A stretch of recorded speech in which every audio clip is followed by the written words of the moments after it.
C'est lui qui va arriver. On y reviendra.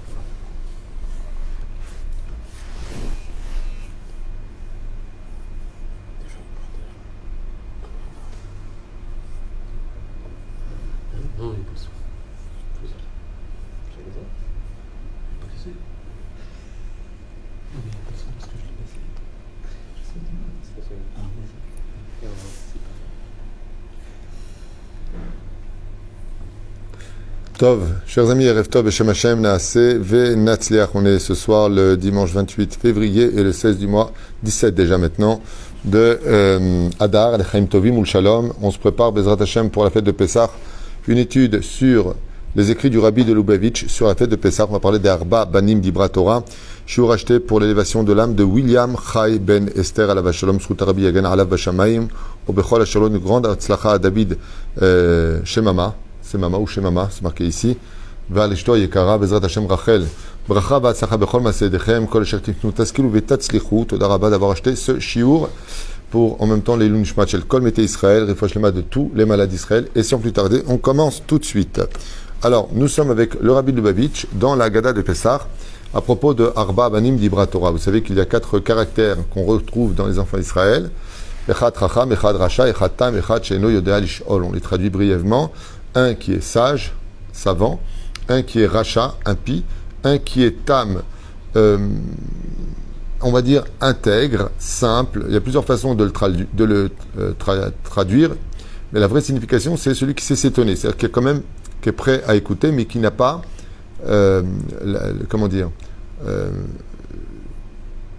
la force de poser forcément les bonnes questions.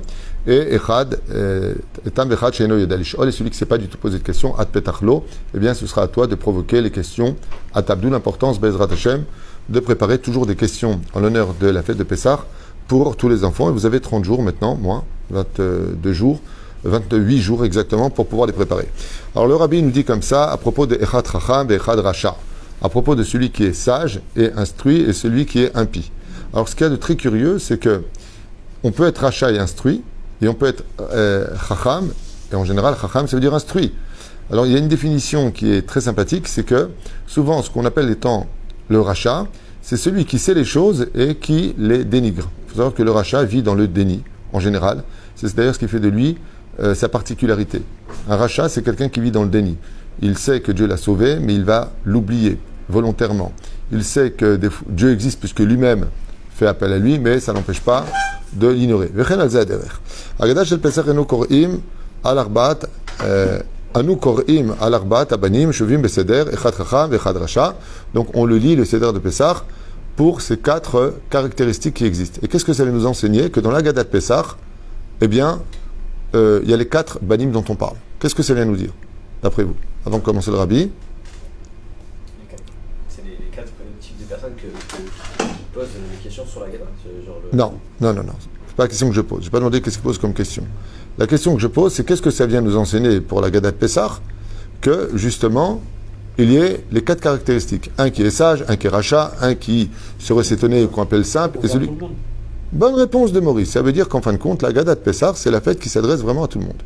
Peu importe que tu sois du plus religieux au moins religieux, la Gada de Pessah te parle. Pourquoi? Parce qu'elle est la base de notre judaïsme. Et quand on parle de base, on est sous terre. Ça veut dire qu'on parle du bas vers le haut. Et donc si tu pars du bas, tu peux trouver aussi le Racha, le Tam, celui qui ne s'est pas posé de questions. Et le Chacham fait quelque chose de grandiose. C'est que lui qui est au-dessus de la terre, il descend au même niveau que les autres le soir du Seder de Pessah, pour être celui qui va animer, en d'autres termes, la soirée de Pessah. Yofi. Alors il pose la question ici, et il dit, comme le Torah de Miyad Hashela, Madoua Mofia Racha.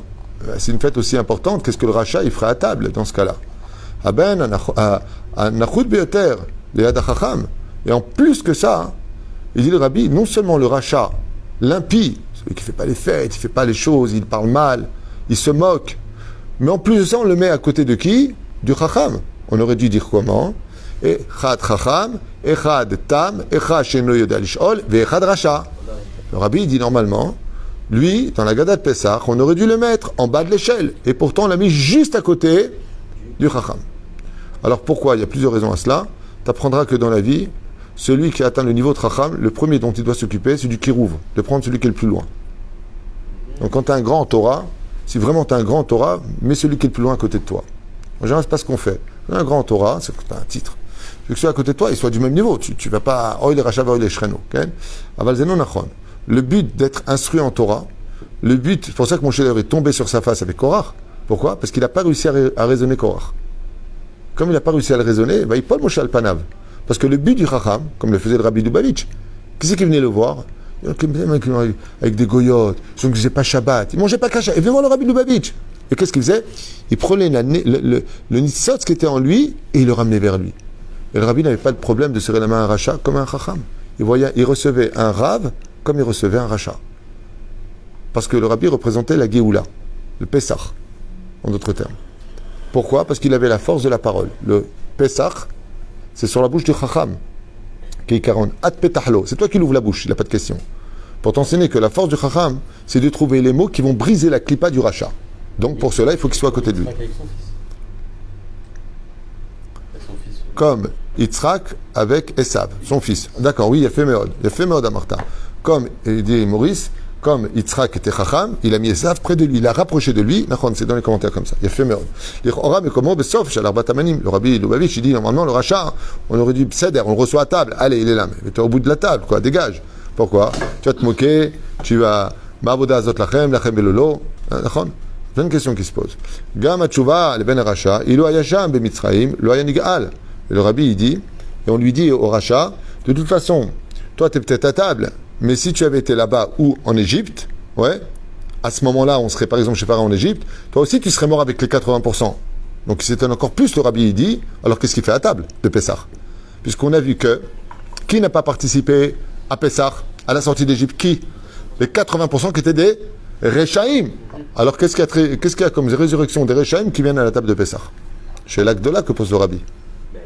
Qui devrait normalement sortir? Ceux qui savent s'étonner, ceux qui étaient sages, et ceux qui savent pas poser de questions. Mais les Rechaïm, eux, à la sortie d'Égypte, à la 9e plaie, qu'est-ce que Dieu en a fait? Il les a tués. Donc ils n'ont pas vécu la Haggadah de Pessah. Alors pourquoi ils sortent avec nous à table? Zach, c'est là du Rabbi. Et toi tu me dis, alors c'est quoi la réponse? Non, attends. C'est non. Ils viennent réparer en fait le fait qu'ils ne sont pas sortis. Alors le Rav Kook, il avait l'habitude, enfin je sais pas si c'est le Rav Kook ou le Rav Zili ou Dakouk, mais un des deux avait dit, Achon, Ilou Aya Sham. C'est où Sham? C'est où là-bas? En Égypte. Mais si tu es en Israël, oui, il est concerné. Alors, ça s'adresse à qui? Ça s'adresse au juif qui n'est pas arrivé en Israël. Mais s'il est arrivé en Israël, on lui dit, si tu avais été là-bas, où c'est là-bas dans la Galoute, tu n'aurais pas été sauvé. Mais maintenant que tu es en Israël, tu peux être sauvé. Le srout de vivre en Israël peut sauver un rachat de vivre la Géoula. Hein? C'est un enseignement du Rabbi Derech Hagav aussi que j'avais lu il y a longtemps. Que le Rabbi Lubavitch dit qu'à la fin des temps, grâce à Pessar Sheni, et Kibbutz Galouyot, eh bien, même les Rechaïm seront sauvés pour vivre la Géoula finale. C'est un autre sujet qu'on verra à Pessar Sheni. Maflia, im en shum shaykhut la Géoulat Mitzraïm, ma bichlal, une question du Rabbi Lubavitch, la vérité, qui est ptatza. Elle est énorme, cette question. Bien sûr qu'elle est bombe atomique. Arrête, qu'est-ce qu'on commémore à Pessah? La sortie d'Égypte. Recommémore là avec les 10 plaies, c'est ce qu'on fait. La matzah, c'est ce qu'on fait. Le maror, c'est ce qu'on fait. Mais le rachat, il n'est pas sorti avec nous. Alors qu'est-ce qu'il fait à table? C'est ce que pose la question de Rabbi. Il dit quoi? Je ne comprends pas. On commémore quelque chose de tellement précis et on prend quelqu'un avec nous qui, lui, est mort et qui n'est pas sorti d'Égypte. Alors pourquoi il est à la table du Seder de Pessah? Sheila Gdola Meod. Je ne l'ai pas lu, donc je découvre avec vous. Moi, j'ai déjà mes idées. Je vous dis franchement, je ne vais pas me la ramener. On va écouter ce que nous livre le Rabbi. C'est une étape. L'homme échané, ils sont... Attends. Répète, c'est pas les mêmes, les étapes. L'homme échané, dans ce cas-là, on aurait dû dire, eh bien, je te donne un exemple. La souka, la femme, on le quitte. Elle est quitte de la fête de la souka. Donc elle n'est pas concernée par la fête de la souka, ni par les loulaves. Bon, le frère Ashkenazim, ils font ce qu'ils veulent. Moi, je parle du monde Sfarad. Ni l'Arbat Aminim, ni la souka. D'accord? Donc elle n'est pas concernée. Eh ben, elle ne rentre pas. Eh ben, on aurait dit, le rachat, tout celui qui n'est pas du degré spirituel de ça égale ça, ne rentre pas dans la fête de Pessah. Bien entendu, ça casserait toute la fête de Pessah, puisque tout le but de l'affaire de Pessah, c'est de raconter à ceux qui sont loin que Dieu existe, pour les rapprocher. Donc, qui est l'acteur principal de Pessah? Le plus attendu de tous, c'est le rachat. En d'autres termes, je vais vous livrer un secret que moi j'ai dans la tête de mes études. Vous voulez l'entendre? Je ne sais pas ce que dit le Rabbi. Bémet, je ne mens pas, vous savez. D'accord? Eh bien, si Dieu a tué les Rechaïm, 80% du peuple, en Égypte, c'est parce qu'ils allaient les récupérer pendant toutes les générations la fête de Pessah. C'est ça? Reste là pour l'instant, mais je viendrai te récupérer tout à l'heure. Je reviens. Avec quelle fête? La fête de 2020, 2021. Parce qu'ils sont morts là-bas, comment Dieu il a pu libérer une partie du peuple, 20%, et t'as laissé les autres là-bas, Hachem. Si t'es Dieu, comment t'as pu faire un tel échec? C'est un échec, tu veux ou pas. Le mec, il vient pour libérer, par exemple, ses 10 fils, il en a laissé 8 en prison, on libère eux, il fait la fête. Un problème. 20% sont sortis seulement d'Égypte. La tchouva, c'est que chaque fois que nous faisons, dans chaque génération, la fête de Pessah, enfin la tchouva, ma réponse à moi, c'est parce qu'en réalité, on vient rechercher les 8 enfants, les 80% qu'on a laissés en Égypte, qui reviennent à la table du Seder de Pessah, et qui, grâce à cette fête, pourront faire Teshuvah, parce qu'ils mangent de la matzah. Ken? Il y a des Gilgoulim ou les Nitzot? Gilgoulim. Ken? Nitzotzot, Gilgoulim. Où tu deviens profond, Maurice, tu m'inquiètes. C'est une force de l'étude. Ça revient. Ça revient. Hein. Bon, on irait maintenant, ça c'était ma réponse qui est peut-être naze. Bon, on irait à Arshav, Bezrat Hashem, ma shomer lanu, Morenu Arav, Rabbi Melechem Mendel, Milubavitch. Il dit comme ça, Gam tu vois la Racha, il a Hashem Mitzrayim, Baplia, Yeter al-Kach, et en plus de ça, il dit, Bekitve Arizal, dans les écrits du Hari, Katouv, Sharba, Kosot, En Keneged Arba Abanim. On voit que les 4 verres de vin correspondent pas simplement aux 4 galouyot, mais elles correspondent aussi 4 galouyot, c'est les 4 exils que nous avons eus, donc que ce soit la Babylonie, la Perse, la Grèce et Édom. Il dit, Ma plia, im en shum sheichut legulat mitzrayim, lama bichlal ou mofia bagada. Et en plus de cela, ouais, quelque chose d'encore plus curieux, c'est que les 4 verres de vin représentent tout sauf l'Égypte. Bah, si les 4 verres de vin représentent les 4 galouillots, alors où est l'Égypte? Encore une bombe atomique qui vient d'exploser. Parce qu'en réalité, et c'est vrai qu'on dit les 4 galouillottes, on ne parle pas de l'Égypte, il y a 5 galouillottes. Avec celle d'Ishmaël, ça fait 6 dans l'absolu. Alors il dit comme ça, je reviens un peu en arrière. Yeter al-Kar, Rizal, Arba Kosot, En Keneged Arba Banim, les fiches Ezeyotze, Shalakos, Ashnia. Attends, j'ai sauté un truc, ma fille. Im en shum sheichut legulat mitzrayim, lama bichlal ou mofia bagada. À plus forte raison, d'une forte raison, bichlal. Qu'est-ce qu'il fait bichlal dans la Gada de Pessah? Puisque les 4 verres de vin que nous allons boire, c'est les 4 galouillottes. Yeter al-Kar, vous savez que le verre de vin représente la vie. Et la force d'Israël, c'est de comprendre que de l'obscurité sort la lumière. On boit 4 verres de vin qui représentent les 4 galouillottes. Pour t'expliquer qu'en réalité, les galouillottes, les exils que nous avons eus, n'étaient que le tremplin de ce qui nous a fait monter en Israël. Parce que pour monter en Israël, il faut venir du fond, c'est-à-dire de la galoute. Sortir le mal, le bien du mal, ça s'appelle. Yeter al-Kar, que Rizal. Alors là, Rizal, il rajoute encore une question dans la question dans la question.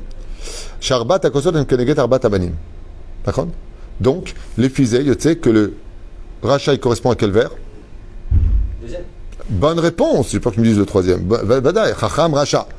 Et le deuxième vers, il dit, Aromez, les ben rachat, Omer, Nanou et Kara Agada. Et quand est-ce qu'on boit le deuxième vers? Quand est-ce qu'on prend le deuxième verre? Après, avant, je suis en train de. On prend le premier verre pour le kiddush, c'est le chacham, Bali Kadesh, ok? Le deuxième verre, c'est pourquoi? C'est pour toute la gada. Ça veut dire sur qui retient toute la gada de Pessah? Le rachat. Donc ça correspond déjà à ce que moi je vous ai dit. On fait la gada en réalité pour le principal personnage de Pessah, c'est le rachat. C'est lui qu'on attend le plus, c'est avec lui qu'on a rendez-vous. C'est un truc de fou. Ron? Tov, Arba Kosok Negara Batabanim, les fisey, Yotze Kacha. Adama Yuvan, le Puma Amar Bagmara, Israël Afapi Shechata, Israëlou. Et si tu poses la question maintenant de ce que nous apprend la Gemara, dans Sanhedrin, même Dalet, Amoud Aleph, c'est que même si le peuple d'Israël a fauté, qui se comporte comme des Réchaïm, Chas Veshalom, chose qui n'existe pas, eh bien, ça reste quand même Israël. En d'autres termes, dans la Gada de Pessah, Arba Banim Dibra Torah. Elle met tout le monde au même niveau. Kol Yehudi, Bechol Matzav Sheye, chaque juif, et peu importe dans l'état où il sera, Yeshbo Nikudat Yehudit, il est juif. Qu'il soit chômeur, qu'il soit pas chômeur, qu'il mange cachère, qu'il mange pas cachère. Yehudi, Nishar Yehudi. Un juif reste juif. Shochenet bo neshama elokit. Car la neshama de Dieu vit en lui. Torah tachasidim asbiraz shezo amashmaut apnimit shel echad rasha. Pourquoi tu dis echad rasha? Tu dis echad chacham rasha tam shenod yalishol. Il dit non. Dieu y vit pour le tzaddik. Dieu y vit aussi pour le rachat. Dieu y vit echad. Qui c'est echad? C'est une allusion à la neshama qui est en lui, qui est unique. Chaque juif a une neshama qui est unique. Gam berasha yeshno echad. Car dans même un rachat, il y a l'unité de Dieu. Et cette nekuda, ce point d'avoir une étincelle qui vient de Dieu, est l'espoir que sur un monde d'éternité, ce juif, il peut faire teshuva. Ça veut dire qu'en d'autres termes, on ne pourra jamais dire d'un juif que lui ne fera jamais teshuva. De dire une telle phrase, lui jamais fera teshuva, tu ne peux pas le dire. C'est plus pour le rachat lui-même ou pour sa neshama? C'est quoi un rachat et sa neshama? C'est pareil. Le rachat, en réalité, qu'est-ce que c'est un rachat? C'est quelqu'un qui est tellement empreint de clipote, qui vit dans le déni de la vie. Il sait qu'il va mourir, il l'oublie, il le réfute. Il sait qu'il y a une vie après la mort parce que lui-même, quand tu le vois pas, il parle avec Dieu alors qu'il va te dire, pour moi, c'est des bêtises. Il vit dans le mensonge. Il faut savoir qu'un rachat, c'est quelqu'un qui vit toute sa vie dans le mensonge. Mishum kachavim la vie est aben arachat la shulchan haseder. Et donc, pourquoi est-ce que lui, il est comme un invité d'honneur à la table de Pessah, Dafka al-Racha? Il dit parce que Pessah, c'est la fête où on réveille toutes les neshamot. Kedel les karvo les l'achasov secha est un ekuda, l'achasov secha est un ekuda, et Théodite à Kiamedbo. Parce que la fête de Pessah, c'est la fête de l'espoir de sortir de l'obscurité, du fait qu'on fait la fête dans l'obscurité. On attend la nuit pour faire Pessah et de se faire réagir sa neshama. A Torah ena muchana levater alav. Et il faut savoir que Dieu, en réalité, par le biais de la Torah, n'est pas prêt à se passer du rachat. Il veut récupérer tous ses enfants. Et il aime tous ses enfants. C'est pour ça que quand vient la fête de Pessah, toutes les mamans qui ont des fils assimilés, c'est vrai que d'année en année, on a pu constater que même les gens qui sont le plus loin, Pessah, ils viennent. Pessah, c'est une fête de réunification de la famille. Kenegadar babanim dibra Torah, mishum she'af al pi shechata Israël ou. Car même si on l'a fauté, comme le soir de Pessah, il n'y a pas de... Par exemple, si Pessah tombe le jour même du Shabbat, prenons un exemple. Là, ça tombe Motzei Shabbat pour 2021, ok? Tâche pas, cette année. Mais imaginez que ça tombe Pessah le jour même de Shabbat. Ce serait Pessah et Shabbat, ok? On a l'habitude de faire Ma'in Sheva. À la Beth Knesset, on refait Yom HaShishi, Nachon, Vayichulu Hashem Varetz. Après, on fait Ma'in Sheva. Eh bien, à Pessah, on ne fait pas Ma'in Sheva. Pourquoi? Parce que le fait de faire la Chazara, après Arvit, tous les Shabbats, c'est dans le cas où une personne viendrait dire le Shulchan Aruch à la Beth Knesset en retard et qu'il repartirait seul. On a peur qu'il se fasse attaquer par les mauvais esprits. Ouais. Mais comme à Pessah, il n'y a pas de mauvais esprits, tous les Mizikim sont enfermés. Il n'y a pas de mal à Pessah. Ce qui fait que Dieu ne voit pas le rachat à Pessah. Le rachat est caché dans la simplicité de la Gdusha de la fête de Pessah. Et donc, comme Dieu ne voit pas le rachat à Pessah, il a le titre, parce qu'il n'a pas encore fait Teshuvah. Mais grâce à l'Agadat de Pessah, il va faire Teshuvah. Vous allez me dire, mais attends, je ne comprends pas. Moi, je connais des gens, ils ont entendu 1000 fois l'Agadat de Pessah, ils n'ont toujours pas fait Teshuvah. Alors, pourquoi tu dis qu'il fait Teshuvah? Alors, il faut savoir une chose. Il y a des médicaments, quand on les prend, ils ont de l'influence. Il y en a d'autres, quand tu ne veux pas les prendre, ils n'ont pas d'influence. Le médicament qui soigne l'âme, c'est l'Agadat de Pessah. Tu vas parler avec un juif. L'Agadat de Pessah. L'année passée, il n'a pas fait Teshuvah. Il revient, il n'a pas fait Teshuvah. Il revient, il n'a pas fait Teshuvah. Mais ça fait déjà 10-12 fois qu'il écoute l'Agadat de Pessah. C'est comme un marteau-piqueur. Ça va casser sa kippa. Un jour, tu vas rien comprendre, tu le vois avec une kippa, il se laisse un peu la barbe, il met les tefilines, et c'est grâce à quoi? Il y a un élément déclencheur qui va le faire. Mais c'est grâce à toutes ces agadotes qu'il a entendues. Et c'est pour ça que le rachat, il dit ici, Akadosh Baruch Hu, il dit Israël ou. Il lui rappelle qu'il est juif. À l'Agadat de Pessah, pourquoi on ne prend pas de non-juif à la table de Pessah? Parce que c'est vraiment la fête du juif.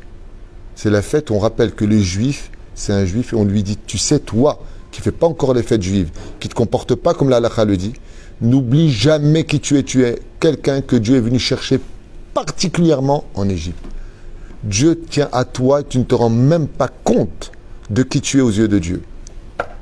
Une des choses principales qui permet à un homme de se complaire dans sa richout, dans sa médiocrité d'un judaïsme pas pratiqué, c'est qu'il est persuadé qu'il n'intéresse pas Dieu. Sachez-le, psychologiquement, quand tu parles à quelqu'un qui est très loin de tout, il est vraiment très loin de tout. D'accord? Il va te dire, mais qu'est-ce qu'il va faire Dieu de moi? Tu sais ce que j'ai fait comme mal? Il s'occupe des tzadikim. Il y a beaucoup de Rechaïm qui font rien. Mais dès qu'il y a des grands rabbinim, ils leur donnent de l'argent. Ils veulent les aider. Parce qu'ils savent que la Torah, elle est vraie. Mais ils sont persuadés que eux, n'intéressent pas assez Dieu. Vient le rabbi Lubavitch, il dit, Pessah, c'est la fête des Rechaïm. Pourquoi c'est la fête des Rechaïm? Il dit parce que c'est la fête où Dieu dit à chaque rachat, tu ne peux pas savoir mon fils combien tu m'es important. Arba banim dibra Torah. Vous êtes mes enfants. Et c'est la fête où Dieu vient dire, je t'aime. Je dis, ouais, mais regarde, je ne fais pas encore les fêtes, je ne fais pas encore les mitzvot de la Torah, je ne fais pas encore les choses comme il faut. Akadosh lui dit, d'accord, mais t'es mon fils. Anima votra. Nous aussi, on doit- Alors on dit quoi? Qu'est-ce qu'il fait Hachem? Il nous honore au même niveau que le tzaddik, sous le prétexte qu'on est le fils d'Hachem. Hein? Nous aussi, on doit prendre sur soi, même si on sait qu'il y a des Réchaïm qui perturbent. Bah, si Dieu les accepte, qui est le roi des rois, qui on est nous pour dire non? C'est ça, même s'ils perturbent un petit peu, ça fait rien. Ça veut dire quoi, il perturbe? Il faut être... Parce que des fois, bon, ils vont parler pendant le CEDER. Fait non. Ah ben, faut les occuper. Si tu leur racontes des belles histoires, ils vont se taire. On peut les faire lire même. Vadaï, vadaï. Et il doit poser des questions, le rachat. D'ailleurs, il pose une question dans la Gada. Ma abouda zot lachem belolo, le fichot tzet asmo, kafar baikar, v'choulé, v'choulé. Gam Yehudi shechata mosif lekare b'shem ha'ne'ala beyoter. Israël, roche tivot, yesh shishim ribo otiot Torah. Et même le rachat, il dit dans le décompte des lettres d'un Sefer Torah, il y a 600 000 lettres dans la Torah, qui correspondent aux 600 000 âmes du peuple d'Israël. Donc, tu vois bien que le rachat aussi, comme Datan et Aviram. D'où est-ce qu'on voit que le rachat peut être à la table? Datan et Aviram, ils étaient Réchaïm. Et pourtant, ils sont sortis dans la Gada de Pessah. D'accord? Il a rouvert. Hein? Il a rouvert la mer rouge pour eux. Il a ouvert aussi la mer rouge pour eux. Que Shem, chez Kashruta, chez le Kol, la Torah, Tlouya, Be'ot Achat. Et on voit que tout le Sefer Torah est dépendant d'une lettre par rapport à l'autre. S'il manque une seule lettre, tout est pas soul. Car Shlimuto, chez le Kol Am Israël, Tlouya, Bechol Yehudi, Bli Kesher le Maasav. Et là, le Rabbi Lubavitch, il lance une fois de plus une bombe atomique dans ses écrits. Et il dit, un juif est cher aux yeux de Dieu, même s'il n'a aucune bonne action à son insu. Afilou bli ma'asav ou Yehudi.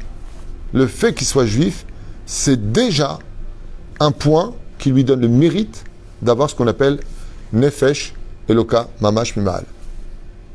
Il a une partie de Dieu qui est en lui, et la preuve en est, s'il fait tchouva, sur place, il est tzaddik gamour sur place. Il peut passer en une seule seconde de rachat à tzaddik. Grâce à quoi? À ce tremplin de cette âme juive qui est en lui. Et donc, qu'est-ce que recherche Akadosh Baruch Hu? Il te dit, si tu es capable d'enlever, si je prends une petite miette de pain et que je la mets devant la pupille, qu'est-ce que vous voyez? On voit rien. On voit que ce rideau qui est devant nos yeux. Le Rabbi explique, pas ici, dans d'autres explications que j'avais lues dans la Chassidoute, que le fait de retirer les miettes de pain, c'est de retirer l'écorce qui nous empêche de voir le Yehudi qui est en lui.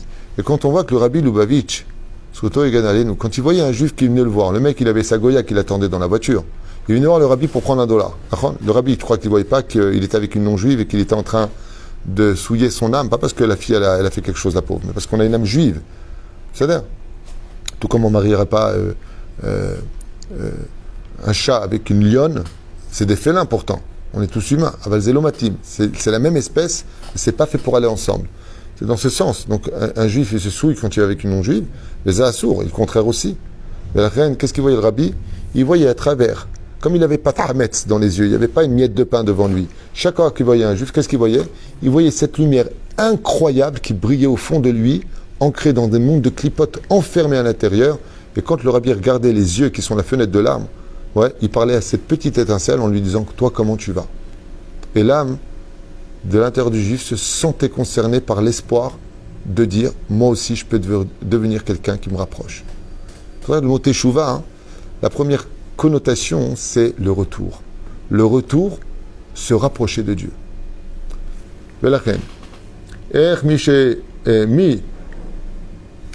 Juste un instant. Ok. Lo lithamek. Mish mesugal, je pense qu'il manque un mot aussi, les keref et ben aracha. Donc celui qui est mesugal, mishe mesugal, il manquait le shin ici. Lo atam, velo sheno yadalishol. Il est sûr et certain que ni une personne qui est tam, ni une personne qui ne s'est pas posé de question ne pourra rapprocher le rachat. Pourquoi? Parce que le rachat, il veut des réponses. Hem atzmam skukim lezra, car eux-mêmes ont besoin d'aide dans le Seder de Pessah. Dafka ben achacham, ana ala beyoter, uze sheyeshlo akoach leorer, et la ben aracha et aechad chez ben afsho. Et donc, le seul qui peut réveiller en lui son étincelle qui le fait briller aux yeux du Seder de Pessah, son étincelle, ce echad qui est en lui, dit echad chacham, echad racha. C'est vrai qu'on aurait pu dire echad chacham, racha tam shenodel shol.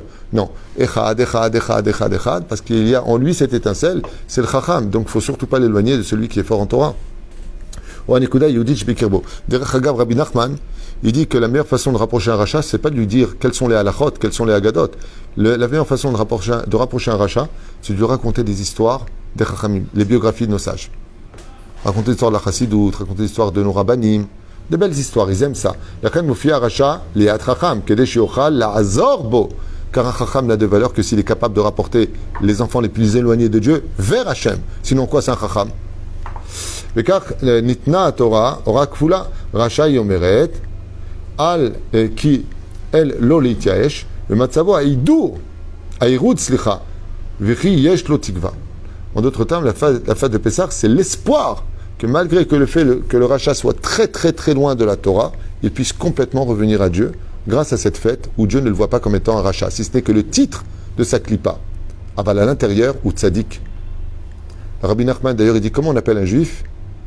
Tzaddik. Quand tu vois un juif, tu dois l'appeler tzaddik. En parlant justement de cette nekuda qui est en lui. Mavgish oto im chacham, kede sheochal leitiv edracha be'ezrato, ve'elu chacham moreh haTorah, leval inaseh lit'on, mali bel racha, et que le chacham ne vienne pas dire, moi, qu'est-ce qu'il y a entre moi et ce rachat? Moi, je suis un chacham, et lui, c'est un rachat. Leval itmaked, chaz ve'shalom be'ta'alumot eishit bilvad, et qu'il se concentre que sur le mauvais qui est en lui et que sur sa personnalité. Car en quoi ce chacham serait-il un chacham s'il n'est pas capable de supporter le rachat et encore plus de le rapprocher vers Hachem? N'est-ce pas là tout le but de sa chokhma? L'homme zo. On est conscient que ce n'est pas une mission facile, dit le rabbi. Yesh la amol caché. Il y a lieu de peiner énormément.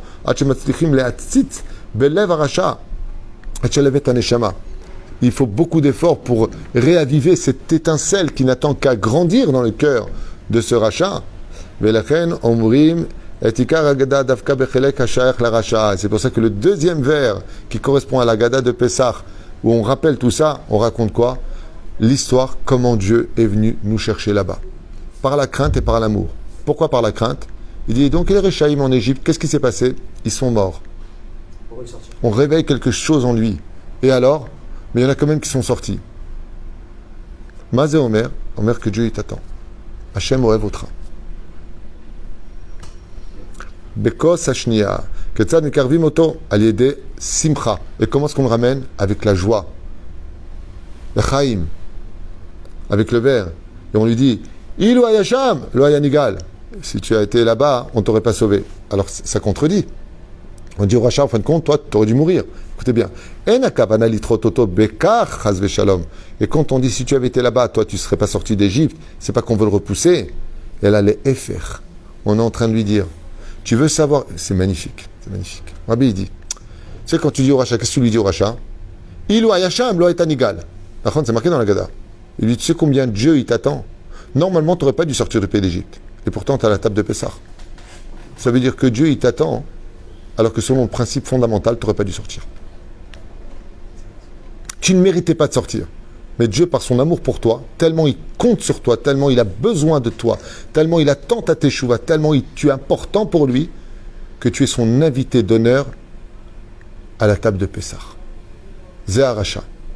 Et là, les Efer. Gishim Shirak Sham. Begalut Misrim Lifne Matan Torah. Et là, il rajoute encore un chidouche. Il dit, oui, les Yofi. Tu vois, ça, j'ai pas pensé à ça. Là, je prends un chidouche pour moi personnel magnifique. Magnifique. Ah, là, c'est de la cam. Pour moi, en sens tout ce qu'il disait, je connaissais. Et là, il vient de donner quelque chose de waouh, que je n'avais jamais étudié avant ce soir. Todarabba Rabbi Milubavitch. Il dit, chose de nifla. Le rachat, on a posé la question, comment se fait-il qu'il fête la fête de Pessah, vous vous rappelez, alors que Dieu les a tués en Égypte? Il dit oui, mais il n'y avait pas beaucoup d'espoir avant. Pourquoi? Il n'y avait pas la Torah. Avalarshav shekibalnu matan Torah. Mais maintenant que nous avons reçu la Torah au Arsinaï, lo ayu goalim oto.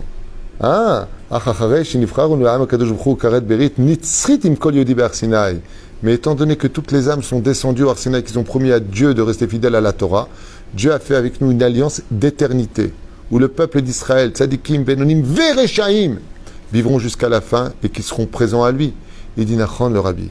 Il dit, tu sais, Loua et Hacham, c'est-à-dire si tu avais été là-bas en Égypte, donc avant le don de la Torah, tu n'aurais pas été sauvé. En d'autres termes, si on avait d'abord reçu la Torah avant de descendre en Égypte, 100% des Hébreux seraient sortis d'Égypte. Voilà ce qu'est en train de dire le Rabbi.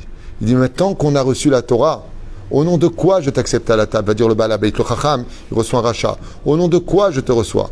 Il dit, t'en comprends pourquoi il a comparé au Sefer Torah? Il dit, s'il manque une seule lettre au Sefer Torah, c'est tout le Sefer Torah qui est pas soul.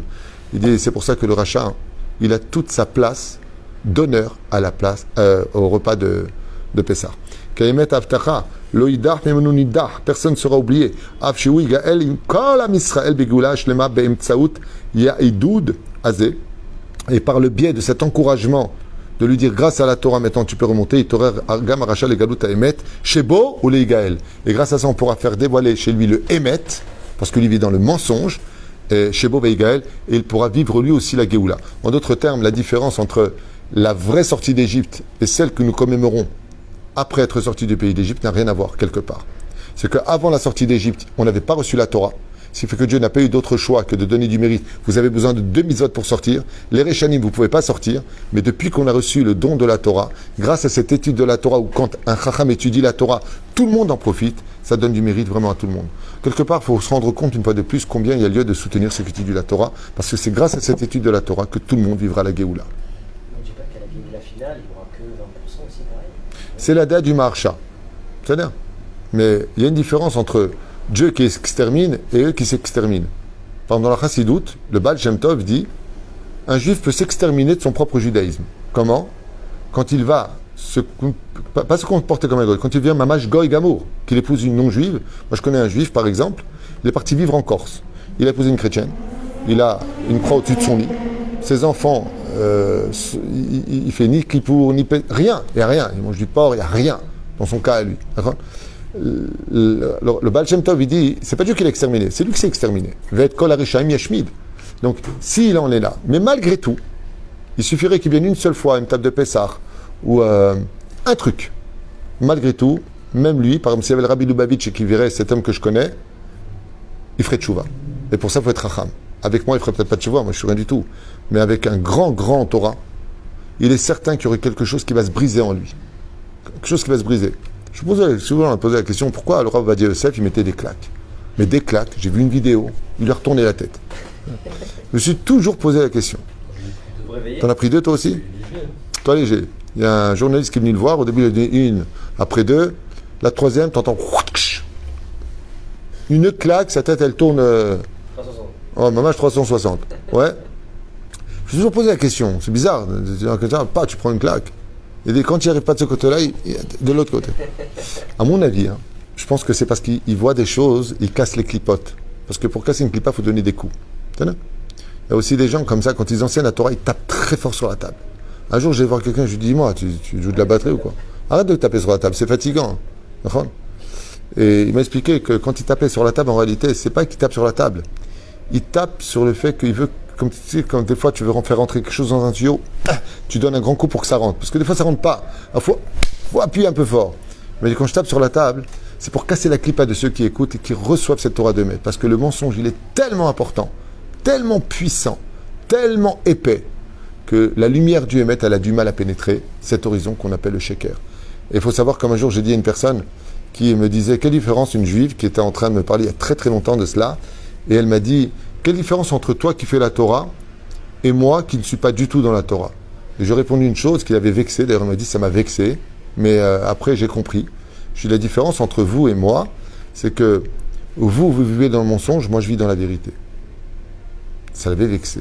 Je dis, mais la Torah émet Nathan Lano. C'est marqué dans la Torah ce que j'ai dit. Je n'ai pas insulté, je n'ai pas dit, madame, vous êtes une menteuse. Je dis, madame, vous vivez quelqu'un, et d'ailleurs, c'est un juif part de ce monde sans faire tchouva, il va être surpris dans le monde du mensonge dans lequel il a vécu. D'accord? Parce que la seule chose qui peut sauver une personne, c'est de retourner dans le monde du Hémet. Et le Hémet, c'est la Torah. Tov, Zahia Bezrat Hashem, ce shiur du Rabbi Lubavitch que j'ai trouvé personnellement sympathique, très sympathique, avec un beau chidouche. William Chai Ben Esther, Alava Shalom, le papa de David Shemama. Roch Hashem Tenachenu Began Eden Elyon. Ce shiur était pour l'élévation de son âme et Shel Kol Mete Israël, Kol Tout.